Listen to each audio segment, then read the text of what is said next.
Oi, oi, oi, boa noite.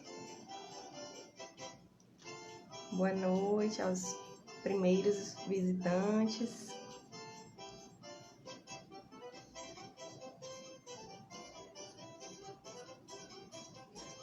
Vou tentar fixar aqui o comentário.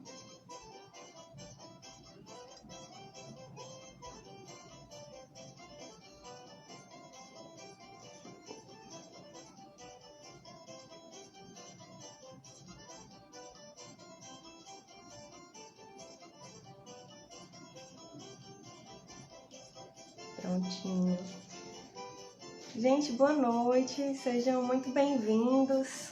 Que bom dividir esse espaço aqui com vocês. Estamos hoje em mais uma Neurolive. Primeiramente, agradecer a vocês que estão chegando pela confiança de dispor de um momento de vocês para dialogar aqui com a gente, para ouvir um pouco do que os profissionais têm a discutir acerca do que minimamente a gente já tem conseguido perceber acerca desse isolamento social. Quem tem acompanhado o nosso projeto Neurolive desde o início, viu que nós temos discutido temas pertinentes e que atravessam o contexto da educação e da saúde. Em alguns momentos nós temos nos detido mais especificamente ao ponto de vista das cognições, os aspectos neurocognitivos e o seu impacto na aprendizagem. E desde a semana passada nós iniciamos falando sobre o contexto da infância e juventude. O professor Fausto esteve com a gente falando sobre as recomendações da Frente Nordeste Criança, então foi um momento muito construtivo e que teve bastante repercussão, inclusive para nós pensarmos nos próximos passos do projeto Oficinas de Cuidado em Saúde Mental, em que o projeto Neurolive é um braço desse projeto maior. Hoje nós estaremos recebendo aqui dois ilustres convidados, dois colaboradores, parceiros, que vêm diretamente da Universidade Federal do Sul da Bahia, para falar um pouco sobre os efeitos do isolamento social na saúde mental infanto-juvenil.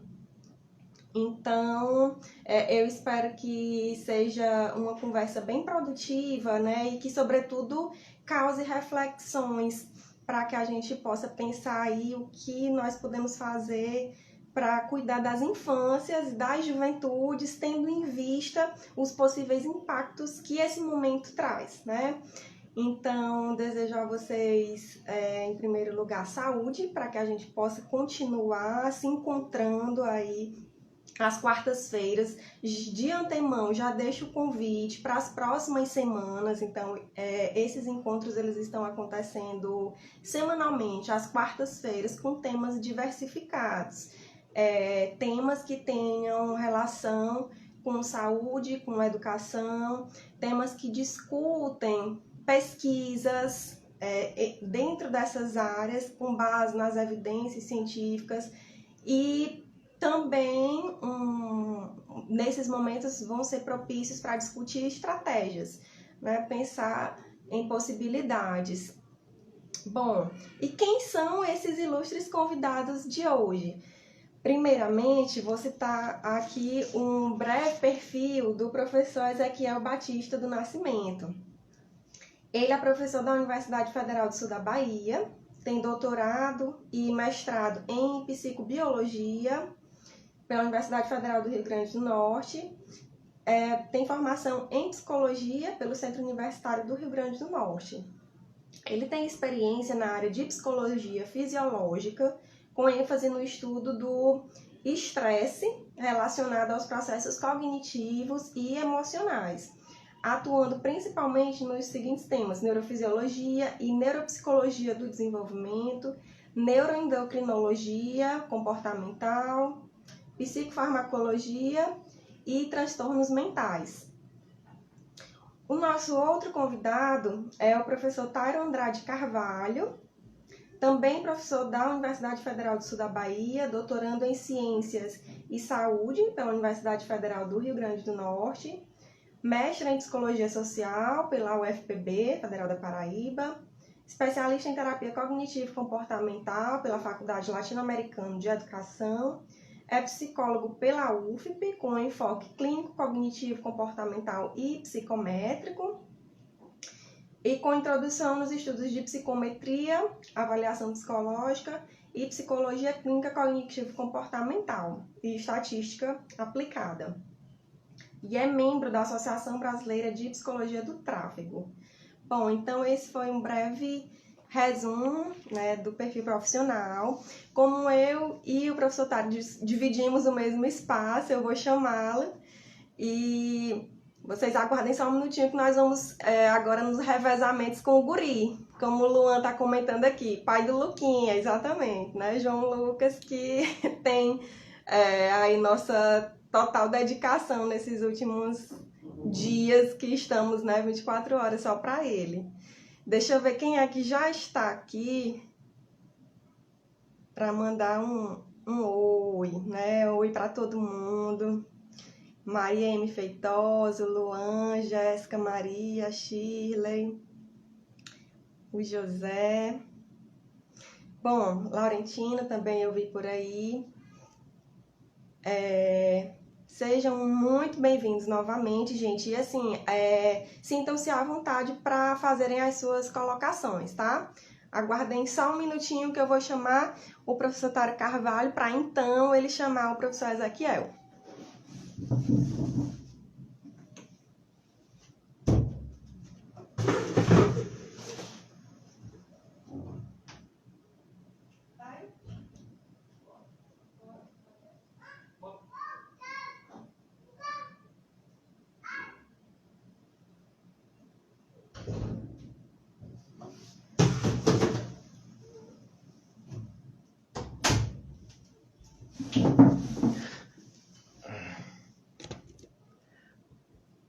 Boa noite, aqui no Sistema Revezamento.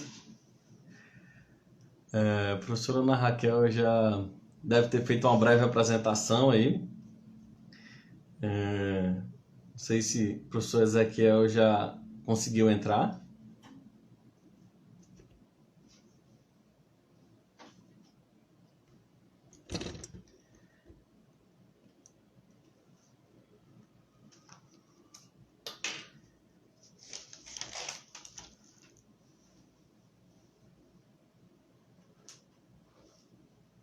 Oi, Ezequiel, solicita aí tua participação para tu aparecer também.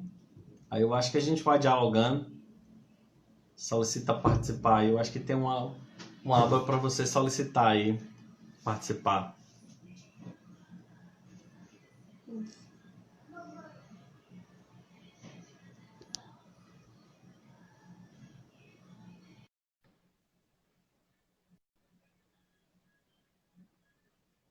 Tá aguardando, Ezequiel, tá carregando, tá?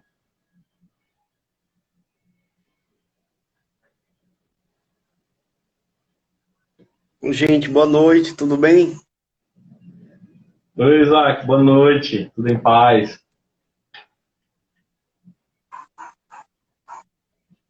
Bem, Vocês estão me escutando bem?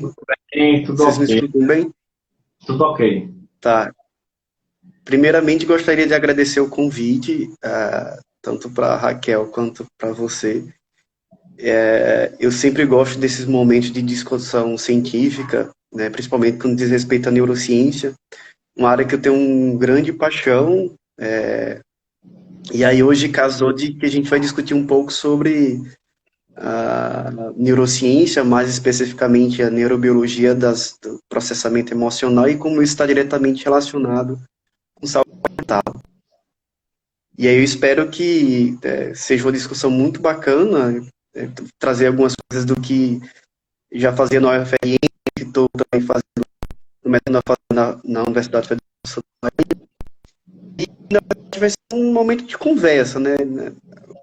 Acho que o interessante é que a gente possa estar aqui numa roda, papeando neurociência, sobre saúde mental, principalmente considerando o contexto infanto-juvenil nesse atual momento de pandemia, de distanciamento.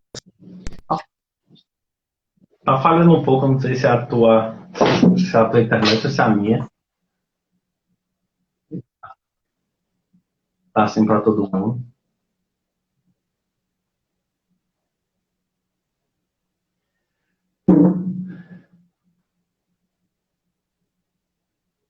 Tem uma travadinha na tua, Ezequiel. Bem, antes que quando o professor Ezequiel conseguir aí retomar, eu vou falar um pouco também, acho que talvez seja a internet, né? São os problemas do home office e dessa modernidade que a gente está também tentando acompanhar em alguma medida. Pelo convite em participar dessa live, para mim é de grande importância debater essa temática. Tá? O professor Ezequiel saiu, deve ter caído na internet dele, ele deve estar retornando, assim que ele retornar eu já aceito aqui. Para mim é deveras importante estar discutindo essa temática. Estamos aí cientes das inúmeras demandas que estão vinculadas a todo esse processo e de como é importante a gente ir discutindo umas nuances dessa situação. Tá? Alguns dos aspectos que eu tenho percebido, inclusive no dia a dia, eu vou tentar acenar hoje. O meu mestrado é em Psicologia Social, meu doutorado é em Ciências da Saúde. O professor Ezequiel tem uma pegada mais psicobiológica, né? Então ele tem um gancho muito maior com as neurociências do que eu. O meu foco é muito mais para psicodiagnóstico, então termina que nesse momento pandêmico e de isolamento social, a gente intensifica determinados sentimentos, determinadas emoções, determinadas sintomatologias parecem ficar mais presentes, né, como ansiedade, estresse, raiva, angústia, medo, né? Então, eu vou tentar abordar alguns aspectos aí para a gente ir dialogando, tá? Sempre que tiverem uma pergunta, podem ir elencando aqui, que à medida do possível a gente vai tentar esclarecer. É uma temática que eu diria que a gente teria a noite inteira falando aqui e não conseguiria esgotá-la, né?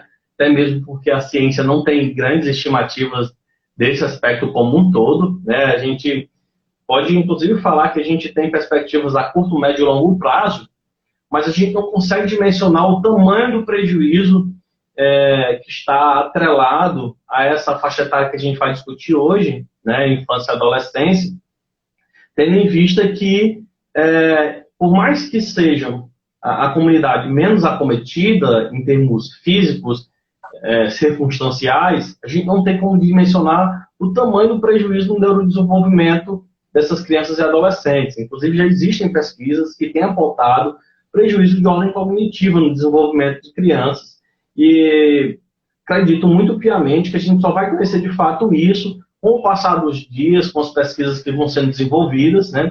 Até mesmo com os sinais e sintomas que vão surgir, né? Isso me parece uma coisa óbvia, né? Até bem pouco tempo atrás a gente discutiu, por exemplo, de onde é que surgia tanta microcefalia, por exemplo, né? Então, poxa, por que a microcefalia está ascendendo de forma tão gritante no Brasil? E aí foi que, com as pesquisas, começou a perceber que estava vinculada a questão do vírus da Zika. Então, o que eu espero é que essa pandemia acabe o mais rápido possível, mas os prejuízos que ela vai proporcionar para a população, né, para a humanidade de forma geral, na minha percepção, né, dos artigos que eu tenho acompanhado, é muito maior do que as nossas percas diretas, né, os óbitos que a gente tem aí diariamente acompanhado, e consequências econômicas que de nada representam o tamanho do prejuízo que a gente vai ter com essa pandemia. Tá? Está tendo. Né? Só em perder o contato com os entes queridos por uma questão de prevenção já é um grande prejuízo social. Tá? Então, eu elenquei alguns pontos, não sei se o professor Ezequiel gostaria de iniciar falando, acho que a gente pode ir aí tentando dialogar e discutir esses aspectos. Eu tinha conversado com ele para tentar iniciar falando um pouco mais sobre essas questões que estão vinculadas sobre uma perspectiva um pouco mais social, já que é meu gancho, né, seriam aspectos mais psicológicos, emocionais, e ele tem, por ter uma pegada mais neurocientífica do que eu, poderia estar contribuindo com um pouco mais com essa ótica. Podemos continuar assim? O quer Pode sim, falar mais tranquilo. alguma coisa? Que acabou, que a tua fala saiu um pouco, acho que a tua internet caiu. Bem, um aspecto muito importante de se discutir, né? No momento onde a gente tem, por exemplo, posicionamentos do nosso desgoverno de que as aulas deveriam retornar porque não se tem grandes estimativas de crianças morrendo pelo Brasil e pelo mundo, né? Nós, a comunidade científica, temos ciência que, por mais que as crianças e adolescentes não tenham grandes prejuízos de ordem física, né? Corriqueiramente são adultos que têm alguma outra comorbidade que são mais diretamente afetados nesse momento. Isso em termos de prejuízo de saúde mais prontamente, ou de uso de UTIs, por exemplo. Mas isso não significa dizer que essas crianças não tenham prejuízo. E os prejuízos são os mais diversos, né? O próprio isolamento social ele tem proporcionado um prejuízo de grande ordem.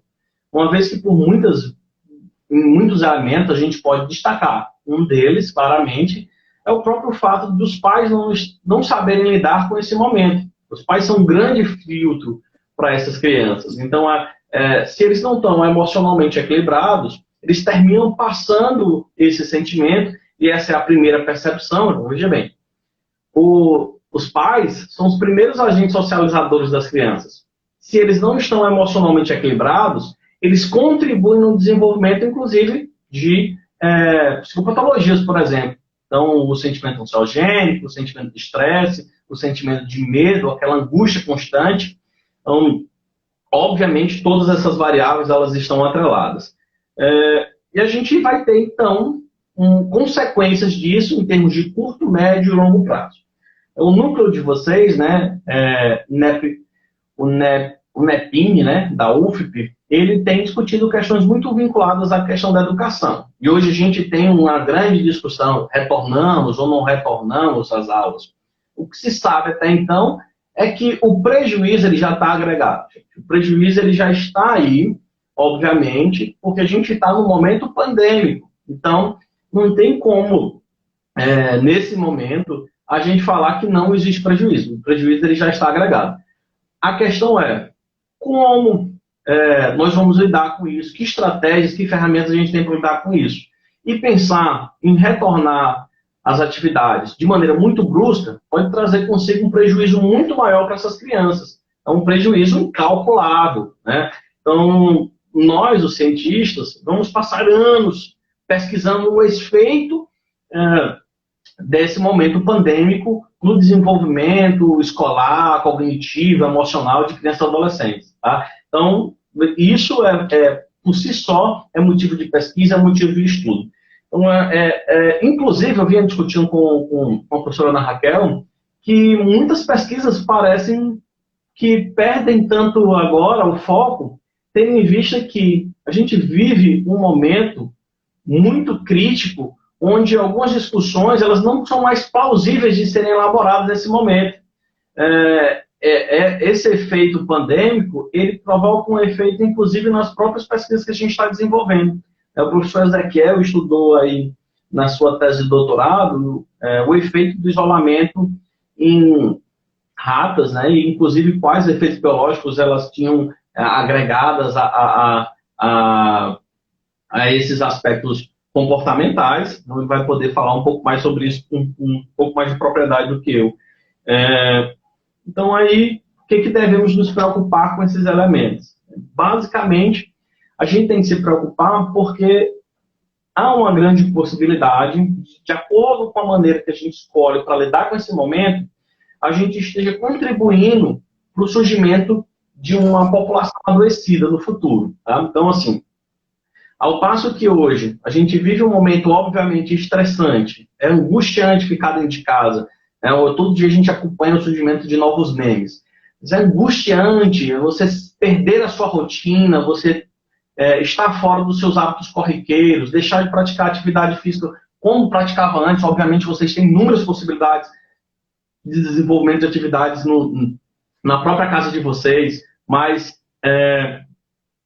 termina que isso vai provocando um efeito no dia a dia das pessoas e proporcionando um grande prejuízo. Então, há uma grande preocupação em mim, enquanto pesquisador, enquanto psicólogo que tem um foco nas questões psicopatológicas, na questão psicodiagnóstica, há uma preocupação com as consequências que estão atreladas a isso, não só a curto prazo, mas muito mais a longo prazo do que as consequências que a gente vê agora eminentemente. Obviamente, a fadiga que a gente vê, as pessoas estarem dentro de casa sem fazer as atividades que gostariam de fazer, ela é a mais clássica, que a gente está vendo ali. Mas os outros prejuízos que estão agregados aí, que vão possivelmente contribuir para o surgimento de patologias, parecem ser óbvios. Então, fica uma pergunta norteadora. Ao entender como os transtornos mentais se instalam, podemos, de alguma forma, prevenir o surgimento desses transtornos? De alguma forma, a gente pode lidar com isso nesse momento? É algo que a gente pode parar para pensar e é algo que pode nortear o nosso dia a dia. Então, eu, basicamente, em termos gerais, a minha vida, ela mudou completamente com a pandemia. Porque meu filho, ele frequentava um berçário, por exemplo, e as atividades dele do berçário foram suspensas. Muito possivelmente, demoraram muito a retornar. Isso implica dizer que a gente vai ter que ter um cuidado com ele e vai funcionar hoje, como, por exemplo, aconteceu hoje. Né? Minha esposa teve que ficar com o meu filho para que eu estivesse desenvolvendo essas atividades. E as atividades que eu desenvolvi antes, certamente elas não poderão ter continuidade como elas tinham continuidade anteriormente. Então, a gente não tem como ficar mais 4 horas dando aula seguido, porque os ambientes não são os mesmos, eles não possibilitam o mesmo estilo de aprendizagem. Né? E, consequentemente, nós temos que nos adaptar. Não somos só nós professores, os alunos também têm que se adaptar. É um processo todo diferenciado, que gera todo um processo de prejuízo nesse processo de adaptação. Porque sempre que há um processo de adaptação, há um desconforto na adaptação desse processo. E aí a gente vai ter, consequentemente, um estresse emocional atrelado a isso. Né? Eu, na minha abordagem clínica, eu sou terapeuta cognitivo comportamental. Né? Meu foco é lidar com pensamentos, sentimentos, né, que são as emoções, e, consequentemente, o comportamento, o que a gente chama de tríade cognitiva. E, nesse momento, a gente vê de forma clássica inúmeros comportamentos surgindo atrelados a esses pensamentos que a gente pode ter como pensamentos disfuncionais. Então, eu entendo que a gente, primeiramente, precisa aprender a lidar com esses pensamentos. E falando em crianças e adolescentes, os pais são um grande filtro. Então, a gente vê todos os dias esse bombardeio de informações de cunho negativo. Mas para crianças e adolescentes, por muitas vezes, isso não afeta tanto, porque eles nem entendem então, com tanta propriedade aqueles elementos. Mas são os pais que trazem essa informação, de fato, para dentro de casa. Então, penso eu que uma das estratégias é que esses pais aprendam a lidar com esses pensamentos, consequentemente com essa emoção, e aí agir de maneira mais equilibrada. Tá? É um dos primeiros passos. Tá? Obviamente, a criança é sempre um espelho, ela sempre reflete o que está acontecendo dentro de casa. Então, claramente, esse estresse atrelado à pandemia, ele está chegando às crianças pelos próprios pais. Tá? Então, quando você vê, por exemplo, uma criança falando que viu um vídeo que falava de um vírus, ela vai entender que aquele vírus é um monstrinho ou algo assim, vai entender de uma forma lúdica. Mas como essa informação está chegando para ela por intermédio desses interlocutores, é o que de fato importa. A gente tem que ter cuidado como passa essa informação, por uma forma mais prudente de lidar com os nossos filhos. Então, como um modo de prevenção, a gente pensa em lidar prioritariamente com os pais. Para isso, os pais precisam trabalhar suas próprias demandas. Quem tem que entender que o Brasil é um país de muitas diferenças sociais. Inclusive, fico muito feliz de ver hoje aqui numa live que vai discutir aspectos vinculados ao isolamento social, a esse momento pandêmico, a neurociências, que ainda é uma área muito elitizada, e ver dois pretinhos aqui falando. Tá? Então, me sinto muito confortável nesse sentido. Tá? E aí, a gente precisa entender que esses pais, eles precisam trabalhar de fato as suas demandas. Tá? Existem inúmeras ferramentas para lidar com isso. Uma delas é, por exemplo, hoje falar em psicoterapias de forma online, que hoje são viabilizados pelo Conselho Federal de Psicologia e estão possibilitando o desenvolvimento dessa prática que tem sido salutar nesse momento crítico. Né? Eu vejo vários colegas que estão desenvolvendo trabalhos de plantão online e, sem sombra de dúvidas, isso está provocando um efeito muito positivo. Tá? Bem, então, assim, um outro fator que eu queria ressaltar é que é impossível a gente pensar que os nossos filhos, as crianças e adolescentes, eles não vão se deparar com momentos tristes, porque eles se deparariam com isso naturalmente na vida deles. No dia a dia de todos nós, existem momentos tristes, mas é a maneira com a qual a gente aprende a lidar com isso que faz com que a gente, inclusive, consiga desenvolver novas habilidades. Né? E uma delas é o que a gente pode pensar que é a própria resiliência, né? A nossa habilidade de lidar com as adversidades. Então, se hoje os pais eles conseguem transmitir para os seus filhos um sentimento positivo de que nós vamos superar esse momento e que para isso a gente precisa estar junto, você estimula no teu filho o desenvolvimento de resiliência, um sentimento de confiança, né? E aí, ao passo que ele está em pleno desenvolvimento. Então, é uma preocupação que os pais têm que ter em relação aos seus filhos. Obviamente, é um momento crítico, claramente, vamos perder milhões de pessoas, né? Já perdemos aí quase 53 mil pessoas no Brasil, tá? Infelizmente, esse número só tende a aumentar, né? Porque a gente está em casa 3 meses esperando a quarentena começar, né? Então, a gente sai bem que para ir no mercado, a gente vê que ela não está como ela deveria estar. E termina aqui. A gente sim tem que ensinar nossos filhos a lidar com essas situações, porque, consequentemente, isso vai trazer inúmeras consequências para eles no dia a dia deles. Tá? Então, como assim? Quando eu falo, por exemplo, que ao passo que eu estou estimulando meu filho a ser resiliente, eu estou estimulando ele a, quando ele se sentir confiante, né, o próprio organismo dele está produzindo substâncias, produzindo substâncias de forma geral, para quê? Para que ele se sinta confiante, para que ele se sinta empoderado. Se eu estimulo ele, por exemplo, a desistir dos seus objetivos, consequentemente, no decorrer da vida dele, ele vai passar por dificuldades e isso vai, de alguma forma, prejudicá-lo. Eu vinha conversando com a professora Ana Raquel quando ela convidou para discutir essa live, e um dos aspectos que me motivou mais foi o seguinte: eu venho percebendo que os pais, eles estão, em alguma medida, percebendo mais sinais e sintomas nos seus filhos. Por quê? Claramente, estão passando mais tempo com os filhos. Então, termina que alguns comportamentos dos filhos, determinados hábitos, parecem chamar mais atenção em alguma medida. Tá? Então, esse elemento fez com que muitos pais se preocupassem. Né? Eu tenho até um colega que está fazendo uma pesquisa, que está verificando o índice de pesquisa na internet de alguns termos, como dislexia, descalculia, transtornos dos mais diversos. Né? Por quê? Porque nesse momento de estresse, alguns elementos parecem ficar mais evidentes e terminam potencializando nos pais o sentimento de insegurança e faz com que eles atrelem as questões patológicas. Né? E a gente tem que ter o cuidado com o que é patológico, o que não é patológico, né? O que é típico, o que não é. Então, tenhamos cuidado com isso nesse momento.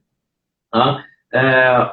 além disso, a gente tem outros elementos, um aspecto que eu gostaria também de discutir, infelizmente a gente vai ter tempo para falar muito sobre isso, é que existem inúmeras crianças que, de fato, têm alguma patologia, de fato, têm algum prejuízo no neurodesenvolvimento, e por muitas vezes isso ainda não tinha sido percebido antes da pandemia, e agora, quando os pais começam a ter que ensinar as atividades para os filhos em casa, eles começam a perceber que os filhos têm alguma dificuldade na escrita ou na leitura, e que isso parece não ser normal.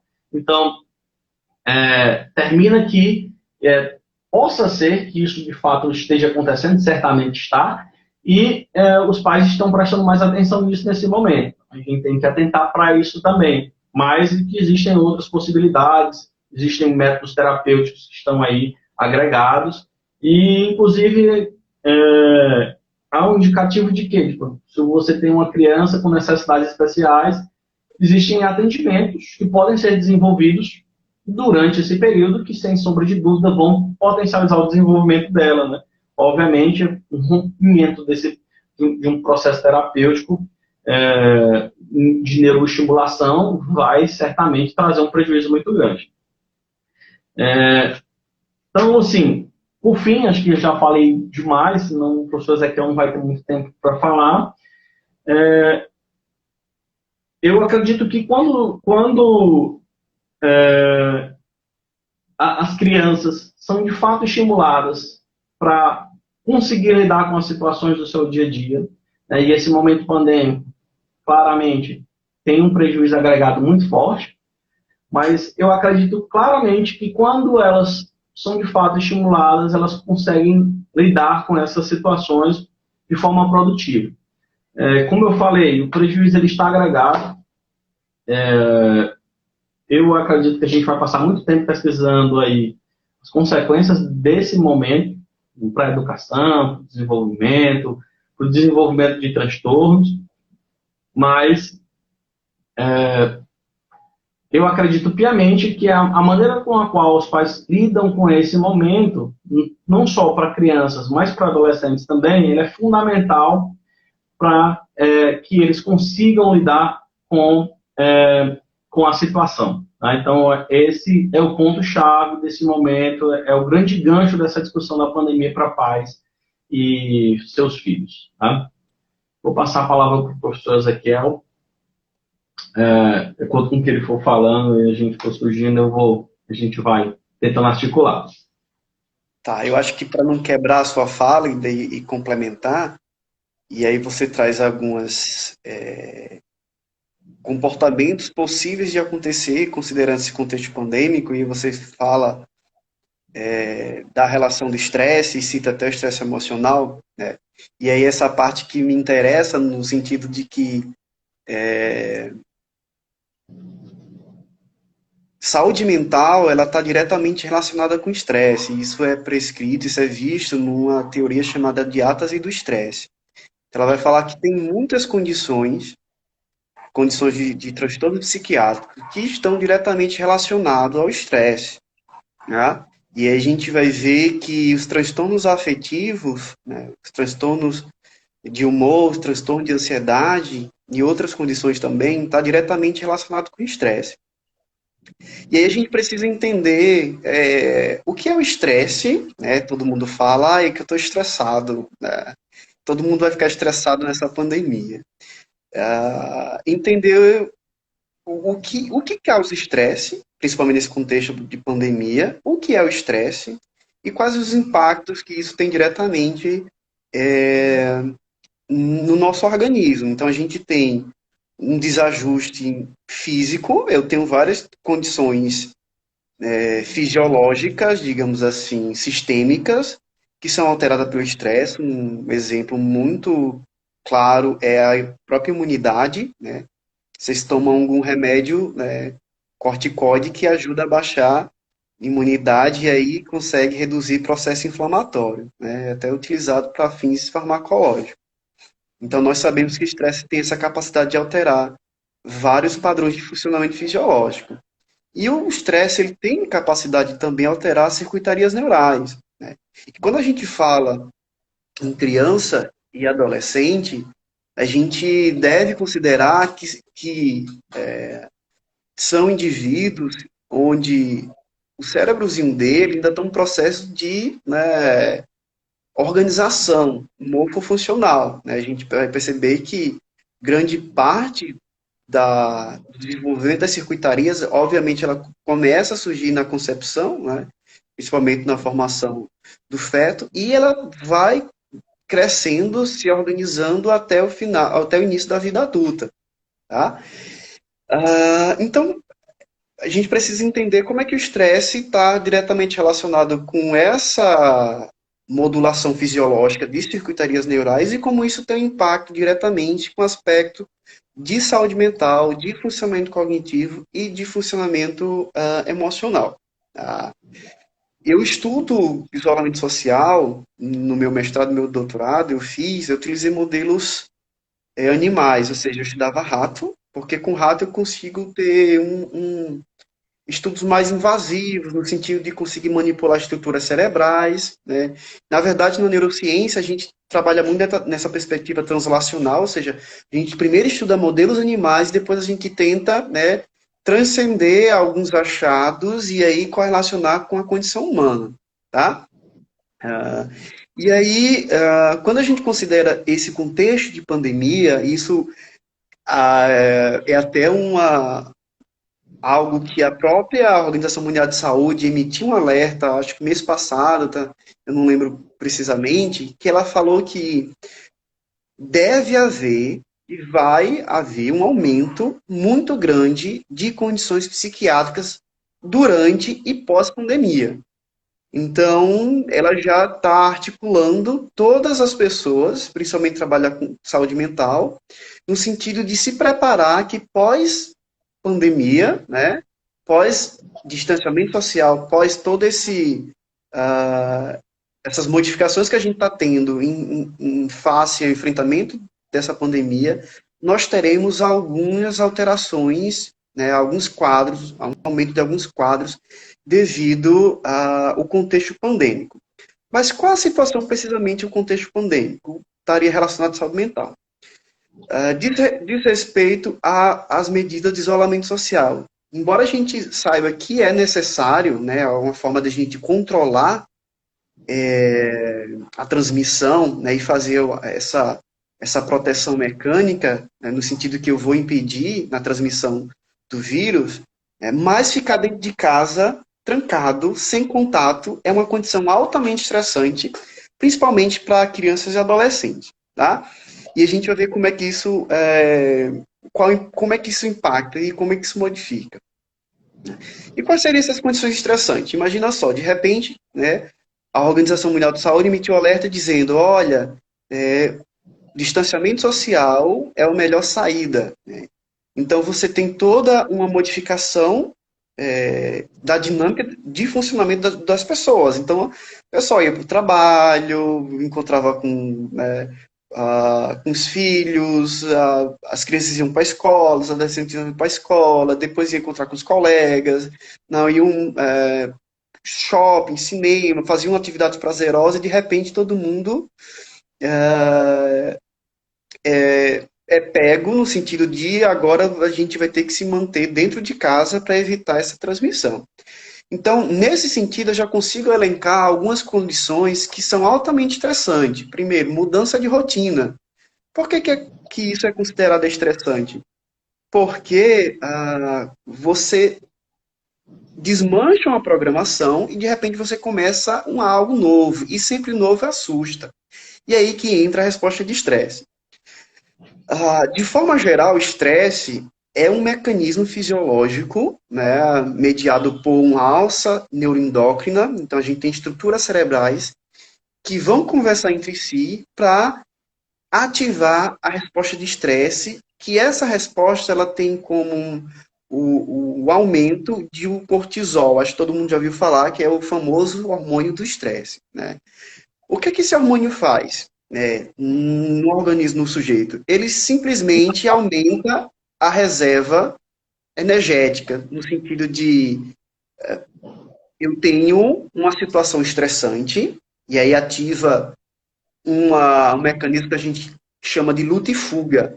Sabe quando você vai enfrentar alguma situação de estresse, seja uma prova, ou apresentar um trabalho, ou viu alguém numa rua escura se aproximando, ou escutou um barulho, uma explosão. Então, nosso organismo ele entra no estado de alerta. E esse estado de alerta ele vai recrutar toda uma alteração fisiológica, né?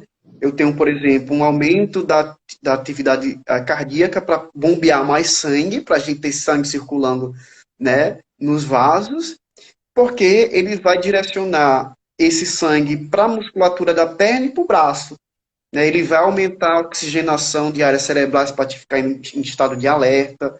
Então, esse mecanismo é um mecanismo bom. Eu costumo dizer que o estresse não é o vilão, não. É um mecanismo que tem um valor evolutivo muito importante. Eu não consigo imaginar a gente, enquanto seres humanos, se não tivesse essa capacidade, a gente, né, no momento de pega para capar, a gente ter esse gás, esse pique para enfrentar as situações. Então, isso é importante em termos de adaptação.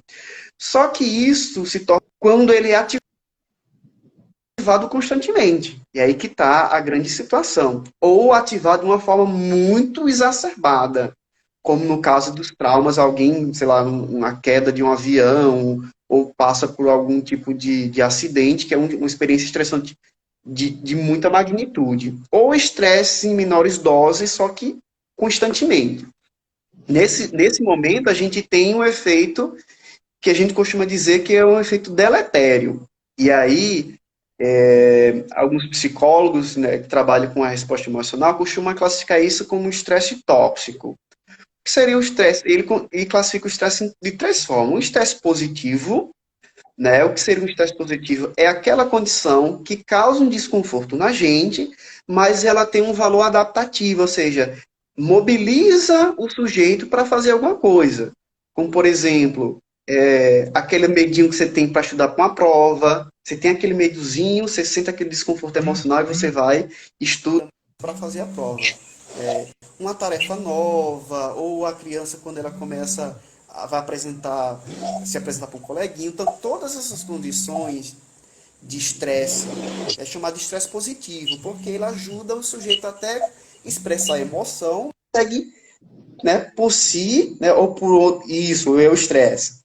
Ela consegue por si ou com a ajuda de outra pessoa regular a emoção e consegue vencer o estressor. Essa atitude frente ao estressor a gente chama de estratégia de coping ou de enfrentamento ao estresse. Ela é super importante e é isso que a gente trabalha na terapia. Né? A gente trabalha com que o indivíduo ele consiga desenvolver ótimas estratégias para que o estressor não cause um efeito tóxico no organismo. Tá? E a gente tem um estresse adaptativo, né? É quando a gente passa por uma situação de uma maior magnitude, que envolve uma resposta emocional mais forte, no caso, por exemplo, um luto, uma separação, né, um término de um relacionamento. Então, são situações que o estresse é um pouquinho maior e exige uma resposta ativa, uma resposta emocional bem maior. Tá? E aí nós temos uma situação de estresse tóxico, ou algumas situações muito agudas, com a magnitude muito forte, né? Ou que ela é muito recorrente, por exemplo, um acidente trágico, sobrevivente de um acidente trágico, ou uma situação dessa que a gente está vivenciando, que é esse contexto de pandemia. Né? Que no início era só uma situação uma semana, todo mundo, não, uma semana dá para a gente aguentar ficar dentro de casa, né? A gente se modifica aqui a rotina, né? Um mês, um mês a gente vai conseguir, 2 meses, 3 meses, então as pessoas estão começando agora a sentir que não estão conseguindo mais dialogar, enfrentar essa situação de estresse. Né? E aí que entra o estresse tóxico, e aí que entra algumas alterações que a gente vai perceber como isso impacta. E isso vai impactar de duas formas. A primeira forma, uma alteração a curto prazo e uma alteração a longo prazo. Né? Curto prazo significa dizer que eu tenho logo, né, quando a gente perde a capacidade de enfrentar estresse, o nosso organismo ele começa então a sucumbir. Né? A gente vai ter, por exemplo, baixa imunidade. Alguém falou aí, começa a aparecer problemas na pele, né? Justamente a gente tem fungos na pele, alguns micro-organismos, que o sistema imune fica combatendo. Só que quando a gente fica estressado, a imunidade cai, e aí eu não tenho mais esse sistema imune combatendo, e aí então eu vou começar a apresentar essas alterações na pele devido a essa redução da atividade imunológica. E um detalhe importante é que a gente começa a ter alterações a nível comportamental, e aí que a gente resgata e traz para o contexto da saúde mental. Então a gente vai ter, por exemplo, acho que a Renata comentou aí, irritabilidade, verdade. Então, como é feito a curto prazo, a primeira coisa que vai ser modificada é a resposta emocional. Por quê? Porque o estresse deixa a gente ligadão. Lembra que eu falei para você que a gente fica meio ligadão quando está enfrentando alguma situação aversiva? Então, esse ficar ligadão significa que o aspecto emocional ele sempre vai estar ligado. Porque você está numa situação de perigo, né? O seu cérebro interpreta que está numa situação de perigo, e aí ele começa, então, através da circuitaria do eixo hipotálamo, pituitário e adrenal, liberar cortisol. E aí, esse cortisol, ele age em estruturas límbicas. As estruturas límbicas são áreas que regulam a emoção, no sentido de deixar você preparado para enfrentar alguma situação de perigo. E aí a gente vai perceber de que o aspecto emocional ele fica mais exacerbado, e aí eu tenho, por exemplo, alguns limiares e algumas alterações que ela vai no espectro contínuo, como a gente costuma dizer quando estuda a psicopatologia infantil, ou seja, irritabilidade, né, é um aspecto emocional com um aspecto comportamental que todo mundo tem, tá? Todo mundo, né, se irrita em determinado momento. Só que, com o tempo, a gente vai se tornando cada vez mais suscetíveis a situações que vão causar essa irritação. Então, por exemplo, uma criança, sem ser no contexto pandêmico, vamos dizer, estava fazendo atividade, quebrou lá a ponta do lápis, e aí ela pega a lapiseira e começa, né, a fazer a ponta do lápis e segue a fazer a atividadezinha dela. Né? Quando a gente está muito estressado, e como a criança está muito estressada, o que, é que vai acontecer? Quebrou o lápis, aquilo já é um fator suficiente para desencadear a resposta de estresse, de irritação. E aí ela começa a se irritar facilmente. Irritou facilmente, eu tenho uma ativação do eixo novamente, toda uma exacerbação da resposta emocional. Né? Nesse sentido, é através dessas alterações emocionais que a gente vai percebendo que o indivíduo ele caminha com alteração a nível patológico. Ou seja, essa resposta que a gente esperaria de ficar irritado em algumas situações, ela começa a ser, né, exacerbada e facilmente eliciada por situações corriqueiras. E isso faz com que a criança comece, então, né, a adentrar em um aspecto mais patológico, ou seja, uma irritabilidade mais patológica, que isso pode ser previsto, né, em uma condição como, por exemplo, um transtorno de humor, né, muito comum na criança e no adolescente, os quadros depressivos, eles são de humor irritado. Né? É um pouco diferente do humor deprimido, que é mais comum nos adultos, mas pode ocorrer também adulto com humor irritado. Nas crianças e no adolescente, a gente vai perceber que é um humor irritado, ao invés do humor deprimido, tá? E aí isso a gente vai percebendo de que, considerando esse contínuo, shift contínuo, que a gente costuma falar, a criança, então, ela começa a sair daquela resposta esperada, né, da irritabilidade, e começa a ter um quadro de irritabilidade constante. E aí esse caminhar, né, dessa alteração leva a gente começar a ligar o sinalzinho de alerta que aquela resposta, né, que a criança está apresentando, né, pode ser caminhando para uma condição, né, não significa dizer que ela tem, mas significa dizer que a gente, se nada for feito, ela pode futuramente desenvolver um quadro psiquiátrico. Né. Isso é só um exemplo de comportamento que pode ser modificado. Né. Por exemplo, um aspecto mais cognitivo, a desatenção. Né. Quando a gente fica muito estressado, geralmente o nosso cérebro ele tende a priorizar, é até um viés cognitivo, priorizar o aspecto atencional para situações de perigo. E aí isso foge facilmente a nossa atenção, por exemplo, da criança para a atividade. Vamos imaginar que a criança está lá fazendo atividade e de repente a mãe recebe a ligação, né? E aí a criança já fica ansiosa com medo e já foca a atenção dela para o telefone que a mãe tá, o telefonema que a mãe está recebendo. E aí eu tenho novamente o aspecto cognitivo sendo fragilizado por um aspecto que envolve a ativação do estresse. Nesse sentido, significa dizer que se isso for constantemente sendo ativado ou interrompendo constantemente esse aspecto da desatenção, eu tenho então uma fragilidade na regulação do processamento atencional. E aí eu torno essa criança suscetível a desenvolver um quadro, né? A gente costuma dizer que transtornos psiquiátricos, ele tem um aspecto genético, isso é fato, e tem várias evidências que demonstram, mas também tem um aspecto ambiental, na verdade socioambiental. Eu tenho questões ambientais e sociais.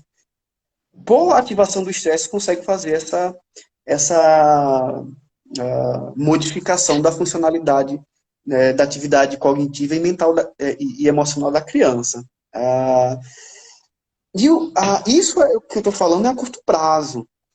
O que pode acontecer a longo prazo? A longo prazo a gente também tem um monte de coisa ruim que pode acontecer. E uma das principais preocupações dos pediatras é a alteração das outras alças hormonais.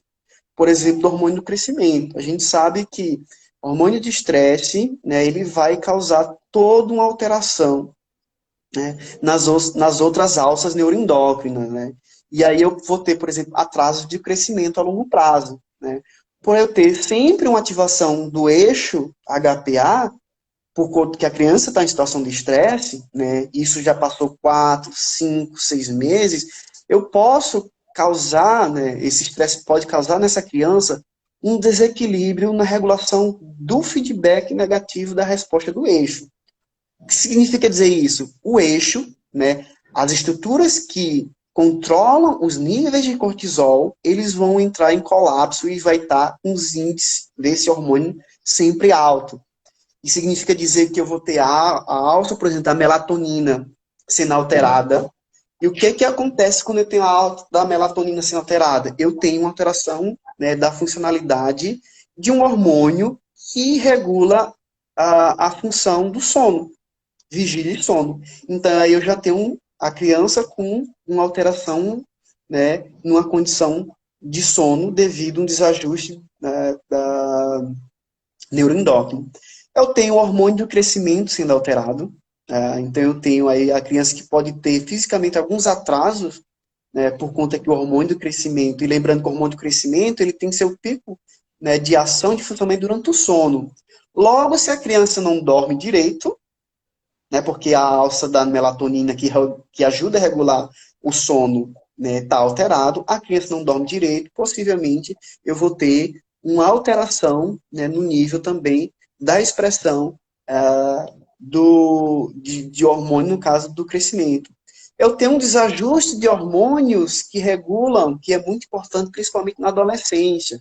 Na adolescência, a gente tem a segunda onda de organização neural de hormônios sexuais, né, dos estrógenos nas meninas, da testosterona nos meninos. Então, se eu tenho um hormônio de estresse que é capaz de modular essa alça neuroendócrina desses hormônios sexuais, logo eu vou ter também alterações, né, no início da regulação dessa alça de hormônios sexuais. E aí eu tenho vários quadros, né, a longo prazo sendo alterados. E um aspecto muito importante é que, a longo prazo, e tem vários estudos referente a isso, é de que as experiências traumáticas, estresse constante, tóxico, né, durante a infância, eu vou ter o que a gente chama de endofenótipo para transtorno de ansiedade e transtorno afetivo. Significa dizer que eu tenho um sujeito que vai crescer com altas chances de, durante as próximas etapas da vida, ele ter uma condição psiquiátrica um transtorno de humor, por exemplo, é bem mais agravado, porque durante a infância dele, né, o período infanto-juvenil, o cérebro dele foi totalmente modificado a estar em estado de alerta devido àquele estresse, e aí eu tenho um desequilíbrio dessas circuitarias, o que torna esse sujeito, né, suscetível. Mas aí vocês perguntam, professor, mas nossa, tudo isso, e o que é que a gente pode fazer com tudo isso? Como é que a gente vai enfrentar? E aí eu pego a fala do professor Tyler quando ele fala da resiliência. E é realmente o que a gente tenta estudar, e o que a gente está vendo que tem um efeito é tornar os indivíduos resilientes em situação de estresse. Ou seja, através da terapia, e tem vários artigos falando sobre isso, eu consigo fazer com que as pessoas desenvolvam estratégias de enfrentamento ao estresse, né? Nesse sentido, elas desenvolvem de forma segura a expressão da emoção, elas conseguem ter o controle dos estados emocionais e conseguem melhor dialogar. Se ela consegue melhor enfrentar o estresse, significa que o cérebro vai interpretar que aquela situação, apesar de estar ali presente, é segura e eu não preciso entrar em uma situação de alerta. Então, a resiliência, ela diz respeito à capacidade, né, da gente conseguir também regular o aspecto emocional, ou seja, ela utiliza o recurso de uma inteligência emocional onde eu consigo, né, desenvolver estratégias no sentido de eu melhor dialogar com o estressor. Além disso, eu tenho outras condições altamente favoráveis, né, como forma de proteger. Eu costumo dizer isso, trabalhar essas questões sempre com os meus alunos. O indivíduo, ele deve, principalmente nesse momento de pandemia, as crianças, em especial, desenvolver estratégias que vão maximizar os aspectos lúdicos e prazerosos, no sentido de eu conseguir tamponizar e mitigar a resposta de estresse, né? Ou seja, quando eu submeto essa criança a uma rotina saudável, quando eu submeto essa criança a tarefas, obviamente, numa perspectiva pedagógica, mas também lúdica, é aí que entra a grande questão, eu devo ter o aspecto pedagógico, né, que a criança possa extrair uma aprendizagem daquilo ali, mas eu tenho que ter um aspecto lúdico, prazeroso, porque eu forço a circuitaria, né, a ter a liberação de vários neurotransmissores, na dopamina, a serotonina, alguns neuropeptídeos, como casocitocina, no sentido que eu tenho um aspecto que consegue mitigar, reduzir essa exacerbação da resposta do estresse. Então é muito importante que a gente faça com que as crianças tenham esse momento, e aí alguns profissionais sugerem que se tenha esse momento do ócio, deixar a criança, né, obviamente dentro de um limite onde você possa observá-la, fazer suas atividades, brincar, né, respeitar também o aspecto pedagógico da brincadeira ou da tarefa que você colocou, mas que sempre eu possa aumentar um pouquinho aí o aspecto lúdico, prazeroso, para que a gente possa ter esse momento, a criança consiga vivenciar mais momentos de emoções positivas, sentimentos positivos, para que ela consiga, então, dialogar com o estresse. Um outro aspecto importante, que até a própria MS emitiu um alerta dizendo: apesar da gente estar distante socialmente, né, isso não significa que a gente precisa ficar isolado. E ele pede que a gente aumente a utilização de mídias sociais, ou seja, fazer videoconferência, né, pegar a criança, hoje você vai se reunir com seus amiguinhos da escola, hoje você vai se reunir, né, a gente vai fazer uma live com sua avó, dizer que está com saudade dela, que não vê a hora disso passar, porque isso, né, o suporte social, ele é dito como uma grande estratégia de enfrentamento ao estresse, né? E eu estudei isso também no doutorado. Eu vi que, né, e olha que eu vi isso com ratos, né, tem estudos que mostram com humanos. Quando eu estressava os bichos, e aí quando eu voltava e colocava ele com os irmãozinhos, ele ia ver algumas proteínas no cérebro desse bicho, eu observava de que aqueles que tinham suporte social